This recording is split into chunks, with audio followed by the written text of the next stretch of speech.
welcome back to Occult Class. Today, we're with Bob. And I'm Christine. And this is the 17th episode, eh? Ah, you almost messed up. I did. You're almost wrong.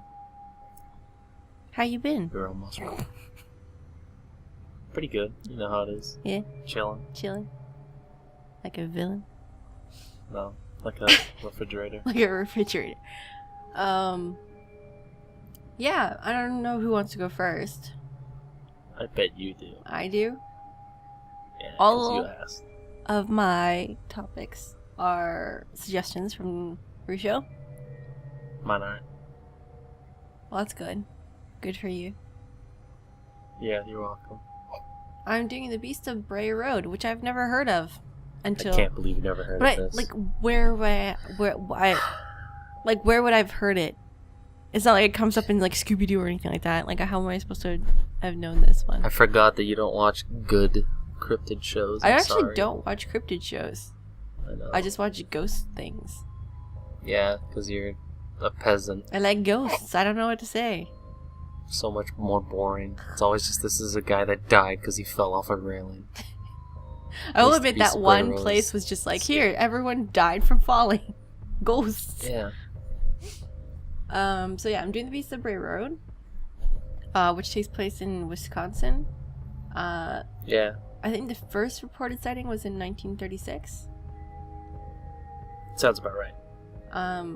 Everyone's name that shows up in this is like, it's not easy. Really? I It's don't- not like Billy Bob and No, Paul well, it's Jeffrey? I think it's Lorianne. Lorianne. Lorianne. Is that what? Yeah, is I that a just say name? Lorianne. Lorianne, I've yeah. never heard of Lorianne before. It's not a great name. Sorry, Lorianne's. Lorianne It's not bad either. Andrezzi saw a wolf-like creature kneeling by the side of Bray Road. It seemed to be eating something, and then I guess later on, because like that was literally it. It's like a wolf-like thing was eating something on the road, like side of the road, you know, like a coyote would do. No, but they know what coyotes look like, you dingus. Mm-hmm. Yeah. Anyway, so a farmer named Scott Bray, I think that might have been me. Mix up his name. Encountered Scott Bray, the man who named the road. Yeah, his road. He had just made the road, and he's like, are you telling me there's a wolf on my goddamn brand spanking new fucking road? How dare there be a Hot wolf? diggity. Hot diggity damn, and I'm gonna beat it up. Saw a strange-looking dog that left tracks in his cow pasture in September or October 1989. I don't know why it is, like, in between months, but, like, it is.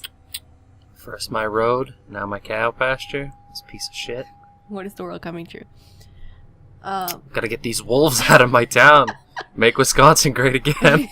I don't even know where Wisconsin is.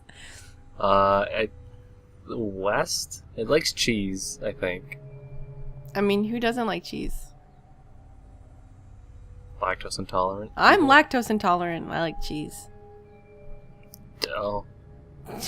Sound like you're a faker. What, lactose intolerant or liking cheese? Yeah, Which sounds part? like you're pretending to be. Both. Don't let me eat ice cream. You can't handle it. We've already been through this. Yeah. Everybody knows. On October 31st, 1991, Dorothy Gibson was attacked. Dorstein. Yeah, I know. I was like, Dorothy?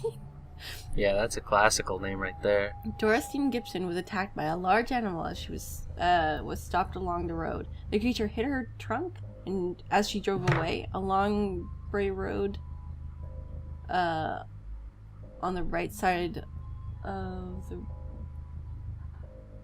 Road. Sorry, I had a friggin' dyslexia moment while writing my notes. By the right side of her car. And this happened in October 31st, and then goes straight into another story because I was really tired yesterday writing notes. August 13th. Fun fact, Christine's always tired. Yeah, I'm working too hard. August 13th, 1999, a woman and her family saw what at first looked like a deer but it was about 5 foot tall and had glowing red eyes. It appeared... I'm taller than the Beast of Bray Road. What an idiot. Well, no, Bray Road is supposed to be 5'7". Says my... I'm still taller than it. Oh, you're taller than it. Sorry. Yeah. What? What? Who else is 5'7"? Wait, what? I thought you said... What did you... No, don't worry about it. No, what did you think I said? I thought you said the Beast of Bray Road was supposed to be shorter than that. I thought you're, like, saying... Like, that's not the right size. And I'm like, oh, but my book says it's 5'7". Don't worry about it. I'm just bugged up. I'm getting sick. They still... I know, it's less excuses. So they approached the car steadily to within 50 feet before they drove away. So there are some explanations of what this could be. As in, it could be a wolf. I think people don't know how big wolves actually are. Wolves are pretty big. Pretty... Yeah, but they still look like wolves. Not if they have, like, mange or anything like that. Yeah, but don't they just say it's a big bipedal wolf? They don't say it's a No, they mangy, never said it's scary bipedal. They just said demon. it was... They they actually, the just most said it was common big. description is it being on all fours. Oh, So it's just like the literally a Grudge. wolf. I don't know why. This is a monster. Because it's not supposed to be there. Why not? It's not supposed to be on Bray. It's a lone wolf. That's weird. I mean, you don't know it's a lone wolf. You do, because it's always alone. You don't know if the pack is nearby. It's Well, not like it's they're always attached been at the alone, though. hip. Yeah, they are. You ever see a pack of wolves? I They all have seen a got pack of glue. wolves. Anyways, it could be a bear. Because we also know that people don't know what bears look like. Everybody knows what bears look like. I Like, think literally most that, people like, wolf video look that we saw where they're like, I don't know what this is. Bears don't walk on their hind legs. I'm like, bears definitely walk on their hind legs. That's how they get things. like. Yeah, but it looks like a bear, though. But it looked like a bear, and they're like, I don't know what that is. So it could be like a small bear, like a sickly bear. Could be a coyote, which are bigger than dogs. Coyote's not big enough. I think the best option you gave me so far is wolf. This is actually Those other wolf. options are And awful. here's another possible explanation that I saw in my book, which said it could be an escaped baboon. Which I think is hilarious. But Yeah, I guess people don't know what baboons look like. That's fair. I guess so. Man, if I saw... They're not from I have a around fear here. of monkeys, so like if I saw a monkey... Especially at Oh nighttime. my god, I would lose it. I'd be like, we're done. I'm dead. I'm dead. Yeah, well, you would be, because baboons are crafty. Yeah. Also, They'll rip out your intestines and use it to make a wind chime. wind chime. I found the silent film studio, like the studio that makes like Sharknado and Ugh, what was that other one? The Zombie. sure. They're like really bad horror movies. They made a film about the Beast of Bray Road in 2005. Great. Yeah. Yeah. Can't wait to see him slide around on his 3 polygons. It's probably a guy in a suit. Really, it's probably just a guy in a suit. I doubt it. Really? I highly doubt it. Sharknado's not a guy in a suit. Well, true. So, That's all I have can't for believe the you brought Beast of this up Bray to Road. me. There haven't been any Disgusting. sightings recently, or official sightings. well, now you gotta get into next week, Dogmen. You'll fucking lose your mind if you get into the Dogmen hole. Like anything. Maybe I'll get into Dogmen. Well, like when I was like reading about this, I'm like, so like we're talking about skinwalkers again. Like No, we're talking about Dogmen. They're basically Bigfoot, but with a dog head. with a dog head. It's a big Yeah, werewolf they're man. nuts. Well, that's a Beast of Bray Road. Yeah, I really like the classics where it's just, I saw something once. Where it's like I don't know what it is, but it could be a wolf. But I don't Like think the it is. Loveland frog monster. It's like, I saw a frog with a magic wand once. What, dude? Me too. What? Whoa. Scary. Those are classics. Well, this week I went with Onis, because last week I went with the boss of Onis. So I'm gonna do it in reverse. This is the prequel. We're just gonna go vanilla Oni. Vanilla. Christine, do you know what an Oni is? Yes, I do. Let me see if you do. Tell me what it is. Go for it. Give it a shot. I dare you. I know that we normally describe them as ogres. Like whenever we translate it, it's like, yeah, well, it's an ogre, but it's like literally a big demonic creature, like a... Oh, you got it right from the first sentence. Onis, a yokai, often translated as ogres, demons, or trolls. You hit the nail on the head. Because I read a lot of things. They also cough just like that, so if you ever hear that at night, there's an oni coming to tickle you. Does that sound bad? Yeah, it sounded awful, but whatever. It's too late. They are ferocious, harbingers of disasters, spreaders of disease, and punishers of the damned in hell. And sometimes just guys stuck in suits. Well, that's one thing. Onis tend to start off as people. Yes. Their appearances vary wildly. All over the place, who knows? Usually, they're really ugly. They're big. They have one or more horns on their heads, sharp claws, tusks or fangs, and crazy wild hair. Mm-hmm. Commonly red, blue, and green, but are not limited to such colors. They can be whatever they feel like. They often have large iron clubs called kanabo and tiger pelt loincloths. I don't really get the loincloth part, but it's always a tiger pelt, but that's, I guess, demon fashion. You know how it is sometimes. Yeah. Occasionally, they have a third eye, or maybe some extra fingers or toes. They got superhuman strength, and occasionally they are accomplished sorcerers. Like Ganondorf. Like Ganondorf? I meant Gandalf. I know you meant Gandalf. Same. I mean, Ganondorf's kind of a Ganondorf wizard. does He have, uses the power. Like, yeah, they do talk about him having, like, Yeah, sometimes he's a wizard. I wasn't that wrong. This image of big, strong things led to the expression Oni ni kanabo, translated to an Oni with an iron club. Simply put, it means to be invincible, indefeatable, or strong beyond strong. So everybody knows Onis are huge, buff dudes, total chads. Christine would date an Oni. no, well... Oh, you see, you changed your mind already. You're like, what? No, maybe. Only if it's Hozuki. They love to eat livestock, humans, and alcohol. Big drinkers, just like Christine.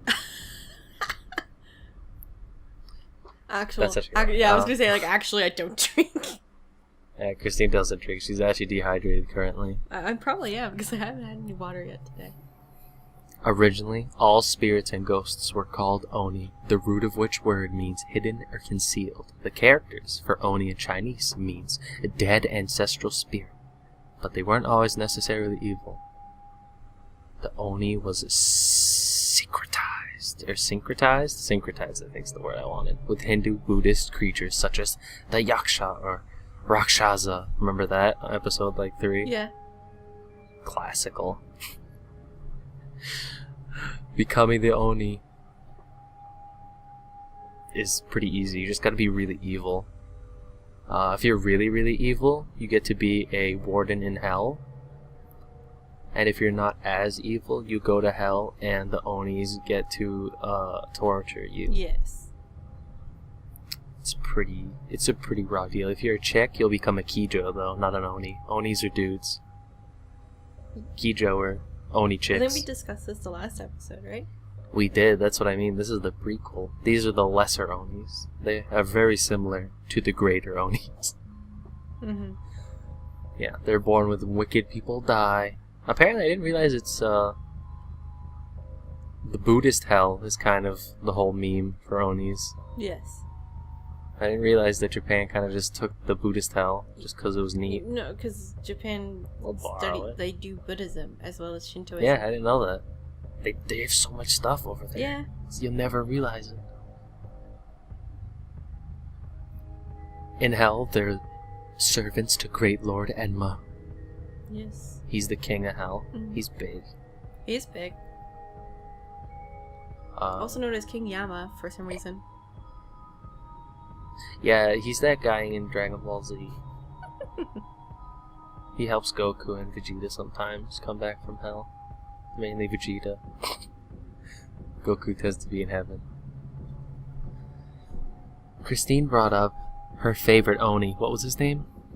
Hozuki? Yeah, from a fantastic anime. Hozuki no Ritetsu, or Hozuki School Happiness. Sorry, what's And the I think English we both- translation? Hozuki's cool-headedness. Cool-headedness? Yeah. Oh, really? I didn't know that. Yeah. Unless you told me, then I forgot. Regardless, it's a very good show that Christine and I would both recommend if you're bored. Yes, it's very good. It has Man, very funny second season. things. Second season even. Zashiki Wadashi. They're adorable. Yeah, I used one of their pictures in one of the I episodes. also used one of the pictures in one of our episodes. They're probably going to show up again, Yes. don't worry. They're so cute. Regardless, back to the real points. Scholars argue that Oni is an entirely Buddhist concept from mythology that was just kind of... It evolved in Japan. They kind of just stole Rakshaza and made it this weird guy in a loincloth. Yeah. In traditional Setsuban festivals, they throw beans to drive out Onis. Specifically, roasted soybeans. They throw them indoors or out of the homes, shouting, Oni wa soto fuka wa ushi, which means, Oni go out, blessings come in. Oni go out, blessings come in. Which I find really funny, because I didn't realize that blessings were sentient. You could get them to come back in. Sure. Is a blessing a yokai? I always thought a blessing was a group of unicorns. I actually don't know that. I don't... A group of unicorns. I would just call it a herd, but I guess they need a special word for that.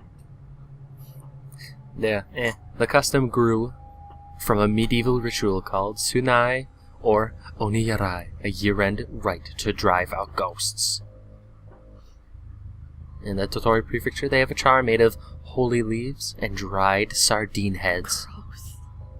It guards against Onis, which is great.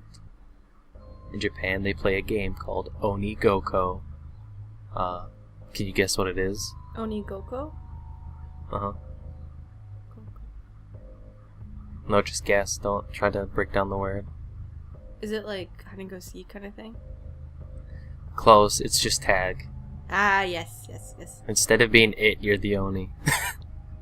I know we did a game, which is kind of the same thing. It was like, it was a game that we played with a bunch of Japanese girls, and you can say Oni-san or Kokuri-san interchangeably. But it's like Oni-san, what color? And I think it's like whoever's wearing like a color, the demon will say like, whoever is wearing green has to take a step forward. Things like that. Like, it was very weird. Delicious. Man, the Japanese girls were so cute and fun. They taught Christine how to play a game that she did not quite like. But I liked that's it. neither here nor there. You said it was weird and Don't lie. Lying's a sin. You'll go straight to Buddhist hell and become an Oni. Every Oni was a big liar. And now we get to a classical fable of Onis. The red and the blue Oni. I like this one. It's very silly. Long ago, beyond the woods, through the forests and the pass, in the deep mountains of Japan, there lived Aka Oni. He was the red one. And Ao Oni. He was the blue one. Mm-hmm. The red Oni. He liked children. But not in the weird way. He just wanted to be friends with them and play kickball. And he was always thinking that, dude, one day I'd be friends with them. But the children were, they didn't really like him. They never invited him over. And he said, I'm so sad. I'm such a kind Oni. Why does nobody hang out with me? I just want to be friends. Moved by his feelings, the blue Oni said, hey, don't worry, I got this. The blue Oni came up with a plan. He would pretend to terrorize the children and have the red Oni chase him out of town, rescuing the children. The plan went off without a hitch. The red Oni became a hero. All the kids thought he was super cool and played with him, specifically tag. After a happy day of playing tag, the red Oni went home and he found a letter from the blue Oni, and it said, Dear Red, if people find out we're friends, they're gonna be super salty, so I'm leaving. I'm never gonna see you again. Goodbye. Have fun with the kids. The red Oni cried out, Blue Oni's gone. A dear friend of mine is gone. And he cried. And they never saw each other again. What? That's the story. And then he didn't even get like any closure. It's just like, yep, they just don't see each other again. Cool. Well, his closure is he gets to be friends with everybody else. Yes. Yeah, it's a sad story. It's a somber ending. Thanks. It teaches the virtue of getting your friends more friends and then leaving. Yeah. And that's the end of Onis. They're just people that turn into demons. Sometimes, if you're really, really super evil, you'll be able to be an Oni while you're still alive. And that's where all the fables come from, are those really evil guys. Like the boss Oni who like was teasing people with the mask. Yeah. That was super evil, so he became an Oni while alive. Evil. And he became the boss. I don't understand who wrote that story. He was the most dreaded of all Onis because he would go peekaboo and scare people. Please, I hope your next topic is way more serious and scary. Oh, mine's not scary at all. Well, I'm glad you spoiled it. Yeah, no. I did want to talk about this because it's another thing that shows up a lot in pop culture. It's another suggestion from Rusho. It's a nurikabe, which is a literally translates to plaster wall. Kabe. Hell yeah. So Hell yeah. it's literally just a wall that moves. It's a sentient wall. In some depictions, it kind of looks like a wall, like with arms and legs, so it can move. And other depictions, it is a three-eyed dog-looking wall thing. I like that one. It's funny. That one is very weird, but it's very like makes me think of like just Buddhist artwork, anyways. So yeah, I like it. It's very cool. cute. Some stories say that the wall can like extend forever, trapping travelers, and others say it will disappear. Like it's like just a wall that like kind of constantly gets in your way, but it will disappear if you knock on the bottom left part of the wall with a stick. And is that like where his kneecap it's like a is, weakness, and, like, yeah. You tickle it, and he's like, It's like, ugh. Stop tickling my belly button. You can pass. Jeez. Ew, somebody tickling a belly button sounds gross. Well, the stick, yeah, it's like, oh, quit it. It hurts. You poke any harder, you're gonna pop me. Ow. The story goes, actually, Shigeru Mizuki, which is a famous like yokai man, who made Kitaro.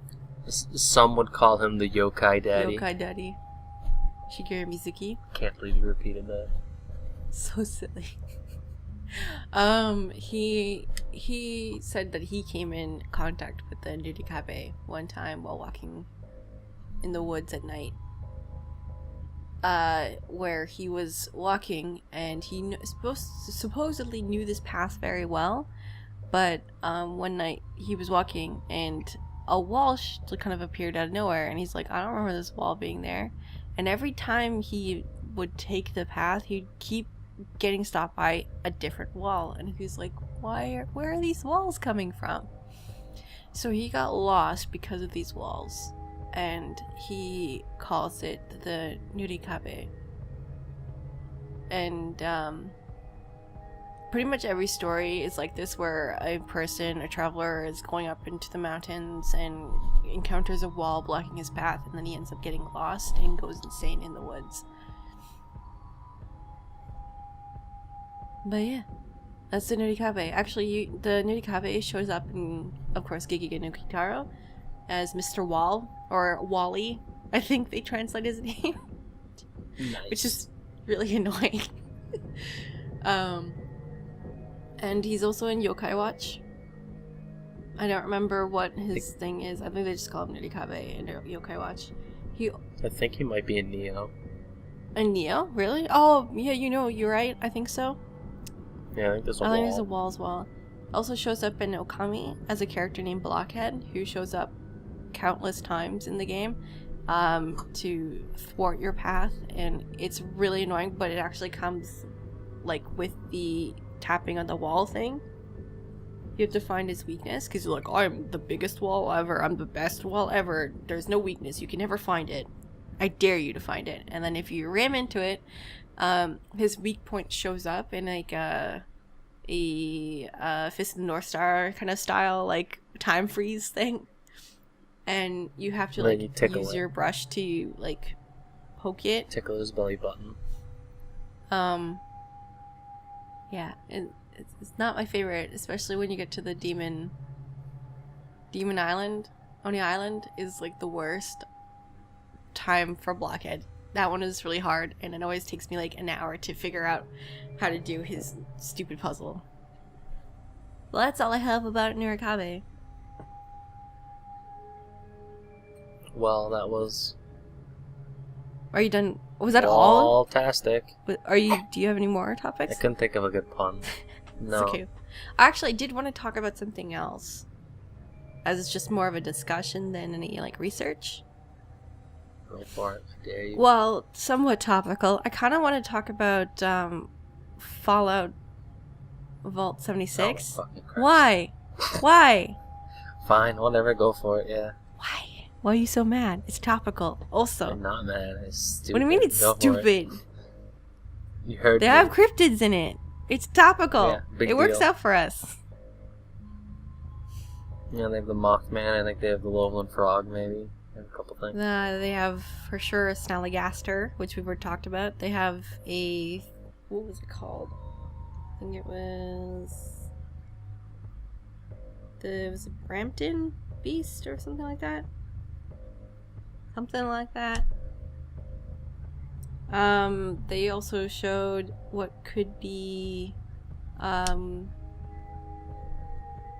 is it called? The Flatwoods Monster? Oh, Grafton. Oh, the Grafton no. Beast.